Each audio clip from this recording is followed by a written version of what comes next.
The US and Canada have failed to reach a deal to avert new tariffs planned by President Trump after days of negotiations that went down to the wire. This means 50% US tariffs on a range of Canadian goods will now come into effect. American representatives said Canada had declined to finalize a trade deal and accused Ottawa of, as they put it, continuing its retaliation against the US. Canada's Prime Minister Mark Carney said progress had not been enough to meet Canadian objectives. He said the US tariffs would be matched dollar for dollar. The US accounts for roughly 70% of Canadian exports. Well, with me now. Canada is taking America's pressure and turning it into an unexpected advantage. Instead of giving in, Ottawa is protecting its economy and pushing back harder than Washington expected. That may sound like a win for Canada, but the hidden consequence could be far more serious, and it could expose a weakness America never expected to face. Prime Minister Mark Carney suspended trade negotiations with the United States and ordered his team to fly home to Ottawa, refusing to sign what his government called an unfair and economically damaging deal. 50% tariffs slammed down on roughly $28 billion in Canadian goods. And instead of folding, Carney promised to match every dollar of it. The decision came late on August 21st, and it reversed what had looked like a near-certain agreement. Carney announced that while important progress had been made, that progress had not been enough to meet Canada's objectives.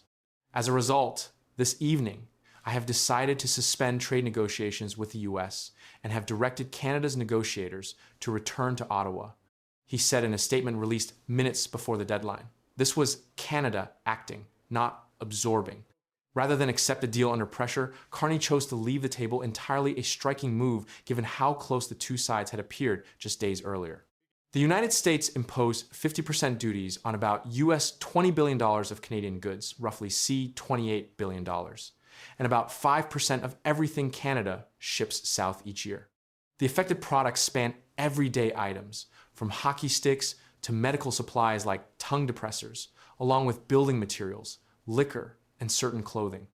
And Carney did not let the blow land unanswered. Canada will match those tariffs dollar for dollar to protect our workers and businesses, he said, committing Canada to immediate matching retaliation rather than a slow or partial response. What makes this confrontation especially remarkable is the legal authority the United States is using. The administration is relying on Section 338 of the Tariff Act of 1930, a provision that has never previously been used by any US president to impose tariffs. That is an extraordinary detail. A law that has sat unused for nearly a century is now the foundation for a 50% tariff wall against America's closest ally. The novelty of the legal basis underscores how far outside normal trade practice this dispute has moved, and it raises questions about how durable the tariffs will prove if challenged. The scale of what is now at risk is enormous. The two countries traded about $880 billion in goods and services last year, making the relationship one of the largest bilateral trading partnerships on Earth. In the first half of 2026 alone, two-way trade reached $376 billion, double the volume the United States traded with China over the same period. That figure reframes the entire dispute. This is not a quarrel with a minor partner. It is a rupture between two economies so deeply intertwined that the United States trades more with Canada than with the country it usually treats as its primary economic rival. Carney framed Canada's walkout as a refusal to be forced into a bad agreement. He argued that last-minute changes from Washington made a reliable deal impossible. Last-minute changes in the US proposed terms were unfair, uneconomic, and called into question the reliability of any deal, he said. His negotiators, he added, had worked hard and in good faith to defend Canadian interests up until the very last minute. The message was that Canada did not reject a deal out of stubbornness. It rejected terms that shifted at the 11th hour in ways that made any agreement untrustworthy. And if you want the real story behind how Canada is still holding its ground through tariffs, wars, and hard times, hit join below to join the membership for exclusive documentaries you won't see anywhere else about Canada's progress and rise through uncertainty. The confidence behind Canada's position came through in Carney's framing of the country's leverage. He asserted that Canada holds valuable economic leverage of its own, that Canada has what the world wants. That statement reflects the strategy Canada has built over 18 months.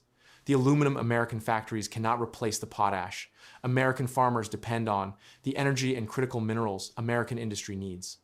Carney's willingness to walk away rests on the belief that Canada is not the weaker party on the things that matter most, and that Washington needs Canadian resources as much as Canada needs the American market. The reversal was dramatic because a deal had seemed so close. Earlier in the week, Trump had postponed the deadline once already, moving it from Wednesday and posting on social media that the two sides have a deal. Officials on both sides had sounded optimistic right up until the final hours. Trade Minister Dominic LeBlanc had described the two countries as close after meeting with U.S. Trade Representative Jamieson Greer. The collapse, minutes before midnight, turned apparent agreement into open conflict almost instantly. Each side blamed the other. Greer publicly accused Canada of declining to finalize the terms agreed earlier that week, arguing that new Canadian demands and walkbacks had upended a carefully balanced draft deal. He claimed the United States had offered Canada the best treatment of any major exporter to the American market. Carney's account was the mirror image that Washington's late changes were the problem, not Canada's demands. The two narratives point at opposite culprits, but they agree on the outcome. No deal, and a tariff war now lives. The immediate consequence is escalation rather than resolution. With Canada promising dollar-for-dollar retaliation, both countries are now preparing measures that will pressure businesses and workers on both sides of the border. U.S. officials have said they will present Trump with options to escalate further if Canada retaliates, raising the risk of a spiraling conflict between two economies that depend on each other across nearly every industry. The auto sector is especially exposed, with vehicles crossing the border multiple times during production, and the Canadian alcohol industry, which relies on the United States as its main export market, sits directly in the line of fire. Carney moved quickly to protect Canadian workers from the fallout. He announced additional measures to support Canadian businesses, building on the nearly $25 billion in support Ottawa has already provided over the past 18 months. He struck a defiant note, saying Canada's economic growth is accelerating and declaring that Ottawa would not allow any nation to determine our future. That framing aligns with the mandate that brought him to office. Carney was elected on a promise to stand up to Trump, and walking away from an unfavorable deal delivers on exactly that promise. The economic weight of the specific tariffs is smaller than the symbolism. Analysts noted that $20 billion in tariff goods is not, on its own, a game changer for the massive U.S. economy. But the relationship itself is what matters.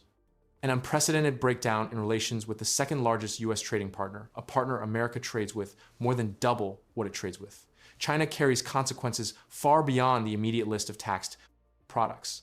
The danger, economists warned, lies in retaliation and escalation, which could devastate specific targeted industries even if the headline tariff figure looks modest.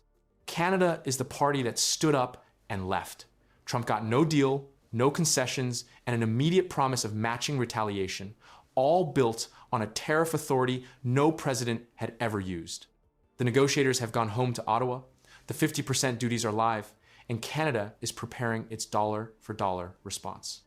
What began as a long-running trade dispute has hardened overnight into a fresh tariff war between two of the most connected economies on Earth.